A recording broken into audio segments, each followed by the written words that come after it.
Cuma saya nak petik sedikit last, seperti mana saya kata, tidak terikat dengan satu mazhab bukan bererti menolak mazhab, tapi menerima keseluruhan khazanah itu. Setengah orang dia menganggap bahawasanya jika awak itu tidak Syafi'i, berartinya awak menganggap Syafi'i itu bodoh, awak pandai. Ini cara fikiran macam tu naif sekali. Habis tu awak tidak mazhab Maliki, awak anggap mazhab Malik itu bodoh lah. Itu kadang-kadang ini kebudak-budakan tapi berceramah dalam masjid. Saya duka cita kalau yang ceramah itu ada gelarannya pula ustaz, kiai. Tapi itu naif sekali cara berfikir. Cara berfikir. Dan ulama-ulama yang terkenal, Dr. Yusuf Al-Qaradawi umpamanya, rahimahullah, antara orang yang menyuruh supaya dibuka keluasan mazhab, supaya tidak terikat. Bahkan fiqhnya itu begitu luas Al-Qaradawi. Boleh baca muqaddimah kepada fiqhul jihad Al-Qaradawi, begitu luas.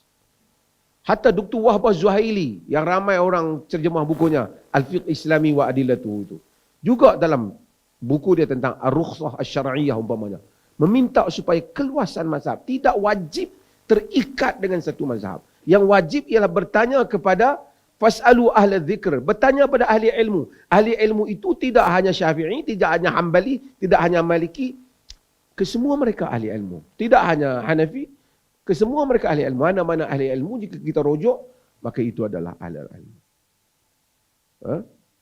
Baru ni di Malaysia ada isu, siapa yang pakai surat pendek tak boleh jadi wali.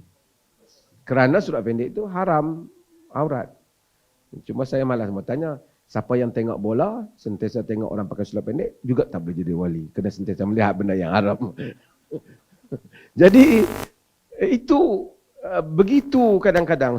Mazhab Syafi'i itu dikagumi dengan kehebatannya. Tidak pernah kita mempertikaikannya di sudut kehebatan Imam Syafi'i, kejagoannya, dia sebagai nasirus sunnah.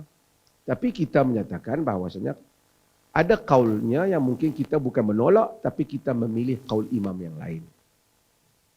Kaul imam lain. Dan itu satu keperluan di dalam bank-bank di dalam dunia ni, perbankan khususnya, kehidupan kita ni, kita memerlukan keluasan mazhab ni. Yang peliknya, orang yang menyeru kepada dilihat mazhab yang begitu luas, dianggap sebagai anti mazhab. Orang yang kata wajib hanya satu mazhab tak boleh keluar, itu pula dianggap sebagai orang yang teguh dengan mazhab. Patutnya yang menyeru kepada keluasan mazhab itu berarti lebih menghormati mazhab. Yang kata satu mazhab itu, bukan saya menolak mereka, tapi saya rasa lebih sempit di dalam menghormati khazanah mazhab yang luas. Imam-imam mazhab, tokoh-tokoh mazhab, kita tokoh-tokoh fuqaha, mereka bermazhab. Al-Imam An-Nawawi, dia mazhab Syafi'i. Tetapi jika kita lihat praktisnya, ada perkara-perkara dalam Al-Majmu' itu berbeda dengan kaul asal Imam Syafi'i. Itu menunjukkan mereka tidak ta'assub. Hatta orang-orang yang luas dalam mazhab-mazhab, berbagai-bagai mazhab, kesemua mereka tidak terikat hanya dengan satu mazhab, walaupun mereka mempunyai mazhab asal. Mazhab asal itu ada bagi mereka, tapi mereka tidak fanatik dalam arti kata merubah pandangan jika ada dasar-dasar ataupun ada dalil yang lebih kuat. Terima kasih banyak.